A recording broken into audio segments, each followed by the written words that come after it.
Ya Tuhan kami, mudah-mudahan mereka ini termasuk orang-orang yang melaksanakan sholat, dan sebahagian manusia akan cenderung hatinya mengikuti mereka. Dan anugerahkanlah ya Allah di tempat ini dengan banyaknya buah-buahan, mudah-mudahan mereka nanti akan bersyukur kepada Allah Subhanahu wa Ta'ala.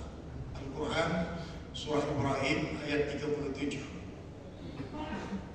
Kita ketahui bahwa sesungguhnya nasab baginda Rasulullah SAW bersambung melalui Nabi Allah Ismail alaihissalam yang juga diangkat oleh Allah Subhanahu wa Ta'ala menjadi Nabi dan Rasul. Selain Nabi Allah Ibrahim alaihissalam, ternyata Nabi Isa alaihissalam juga telah mengungkapkan satu ungkapan saat beliau mendakwahkan ajaran Islam kepada Bani Israel. Kita bisa lihat dalam Al-Quran surah As-Saff ayat yang ke-6. A'udzubillahi minasyaitonir rajim. Ya Bani Israel zkuru ya Bani Israel Ya Bani Israel inni Rasulullah ilaikum. Wahai Bani Israel, sesungguhnya aku adalah Nabi dan Rasul yang diutus Allah kepadamu. Inni Rasulullah ilaikum musaddiqan. Aku membenarkan kitab yang telah diturunkan sebelummu, yakni kitab Taurat. Wa mubassiran bi rasulin, dan aku memberi kabar gembira kepada kalian bahwa nanti akan datang seorang Nabi dan Rasul, ismuhu Ahmad, yang bernama Ahmad atau Muhammad. Falamma ja'ahum bil bayyinati qalu hadza sihrun mubin. Ternyata setelah Rasulullah SAW diutus dan orang-orang Yahudi atau orang Israel mengetahuinya, mereka hanya mengatakan ini adalah merupakan sihir yang nyata, karena sungguhnya mereka berharap bahwa Nabi dan Rasul yang terakhir itu adalah dari keturunan Ishak, sementara Allah Subhanahu wa Ta'ala membangkitkan dari keturunan Ismail alaihi salam. Hadirin jamaah Jumat rahimakumullah. Bahkan ungkapan Nabi Isa alaihissalam dengan mengungkapkan rasa gembiranya bahwa akan datang seorang Nabi dan Rasul yang bernama Ahmad atau Muhammad, itu 600 tahun sebelum Rasulullah Sallallahu Alaihi Wasallam dilahirkan. Ma'asyiral muslimin rahimakumullah. Kemudian yang ketiga,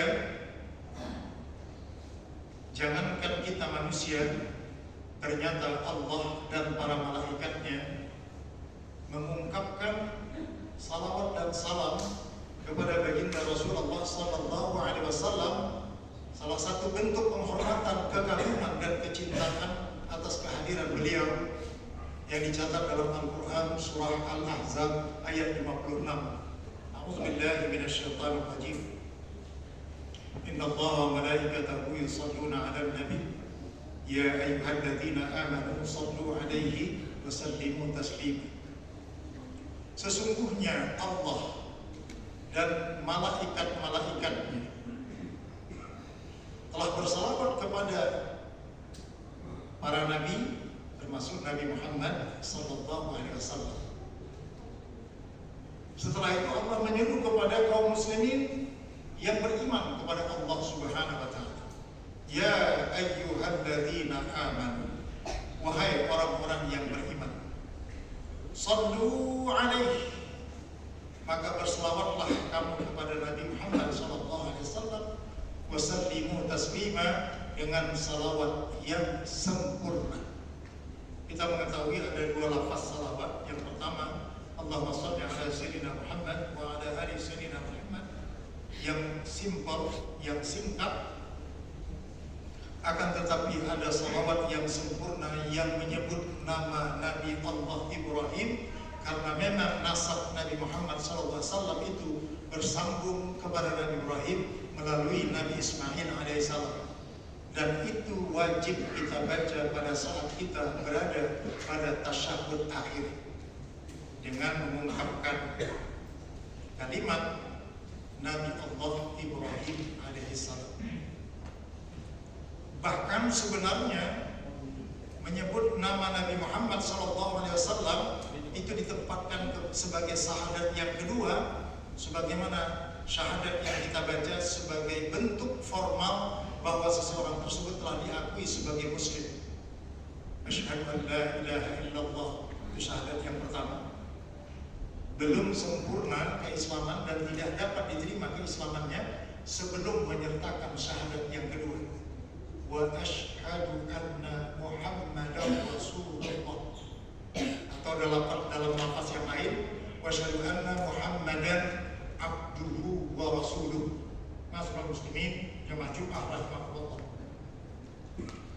Kemudian yang keempat, untuk menumbuhkan rasa kecintaan kita kepada Rasulullah SAW yang kadangkala sangat jauh jaraknya antara perilaku umat Islam yang bernadikan Nabi Muhammad SAW dengan perilaku dan keteladanan baginda Rasulullah SAW. Untuk itu merupakan tanggung jawab kita untuk mengubah sikap dan perilaku kita, walaupun tidak sama persis, paling tidak mendekati uswatul hasanah baginda Rasulullah SAW.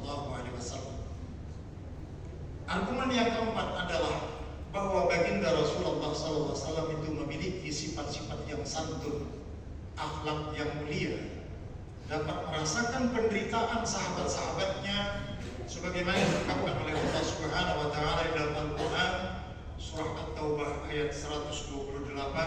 A'udzubillahi minasyaitonir rajim.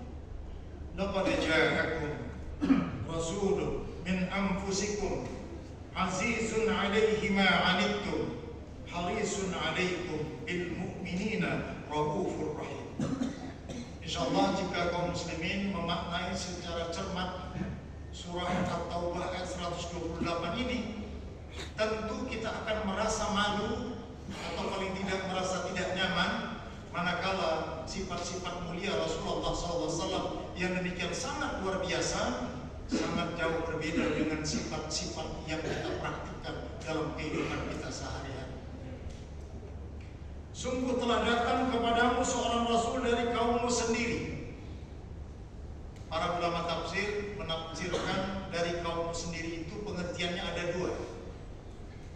Yang pertama, Rasulullah SAW dibangkitkan dari bangsa manusia, bukan bangsa malaikat, bukan pula bangsa jin. Alasannya apa? Supaya beliau dapat dijadikan sebagai uswatul hasanah, supaya perilakunya dapat dicontoh. Laqad kana lakum fi rasulillahi uswatun hasanah. Seandainya Allah membangkitkan beliau bukan dari golongan manusia, maka kita akan mengatakan bagaimana mungkin kami akan mencontoh Rasulullah SAW karena beliau bukan dari bangsa manusia. Ini merupakan tanggung jawab moral bagi kita untuk menjadikan Rasulullah sebagai contoh teladan dalam kehidupan kita, karena memang Rasulullah dibangkitkan dari bangsa manusia, bukan bangsa jin dan bukan pula bangsa malaikat.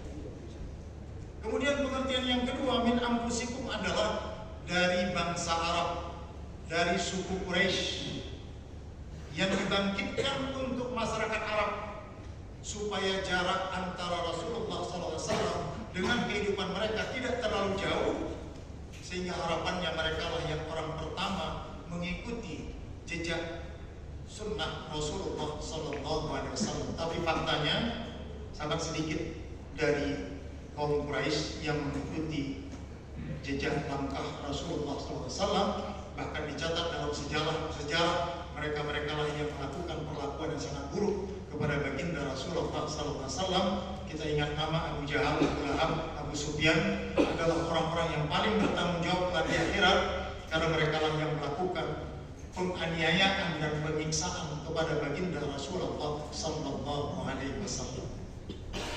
Ma'asyiral muslimin jamaah Jumat rahimahullah.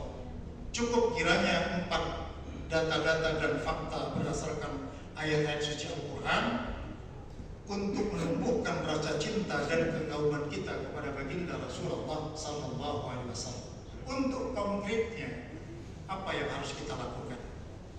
Yang pertama, kita wajib mengikuti dan menghidupkan sunnah Rasulullah Sallallahu Alaihi Wasallam. Baik sunnah yang menyangkut dengan ubudiyah, lebih-lebih sunnah yang berkaitan dengan akhlak maupun praktik muamalah di tengah-tengah kehidupan masyarakat. Yang kedua, bersalawat secara rutin kepada Rasulullah Sallallahu Alaihi Wasallam, sebagaimana amanah dalam Al-Quran surah Al-Ahzab ayat 56 yang telah dibacakan tadi. Rasulullah SAW memberikan tuntunan tempat terbaik untuk bersalawat kepada beliau adalah Yaumul Jum'ah, Sayyidul Ayyam, seperti hari ini. Tempatnya di mana? Ba'da sholat subuh. Itu yang afdal. Kemudian jeda sejenak karena kita beraktivitas tadi sampai menjelang khatib sebelum naik mimbar. Di situ tempatnya kita memperbanyak salawat kepada baginda Rasulullah Sallallahu Alaihi Wasallam. Setelah bubar Jumat kita jeda lagi. Kapan lagi kita bersalawat kepada beliau? Atas arahan dan tuntunan baginda Rasulullah SAW adalah ba'da sholat asar sampai menjelang masuknya waktu maghrib. Mudah-mudahan ini dapat menjadi amaliyah rutin kita sehingga terhubung jiwa kita kepada baginda Rasulullah Sallallahu Alaihi Wasallam. Yang ketiga, hendaklah setiap kaum muslimin mewajibkan dirinya mempelajari sejarah hidup atau sirah baginda Rasulullah Sallallahu Alaihi Wasallam. Baik dakwahnya, perjuangannya, penderitaannya, itu akan semakin menumbuhkan rasa cinta kita kepada baginda Rasulullah Sallallahu Alaihi Wasallam. Adapun mengenai rupa beliau, wajah beliau, bentuk wajah beliau, rambut beliau, cara jalan beliau dan lain sebagainya, ternyata juga para ulama telah merekamnya sangat baik dan bukunya pun telah beredar di tengah kita. Mudah-mudahan kita dapat memilikinya. Kitab tersebut adalah kitab Syama'il Muhammadiyah yang sudah diterjemahkan ke dalam bahasa Indonesia. Manakala kita telah membaca kitab Syama'il Muhammadiyah, insya Allah akan semakin menumbuhkan rasa kecintaan kita, kekaguman kita kepada baginda Rasulullah SAW dan meneladani beliau dalam kehidupan kita sehari-hari. Dan yang terakhir adalah di saat-saat kita hidup di akhir zaman ini, yang paling bobrok adalah akhlak dan mental kehidupan umat manusia.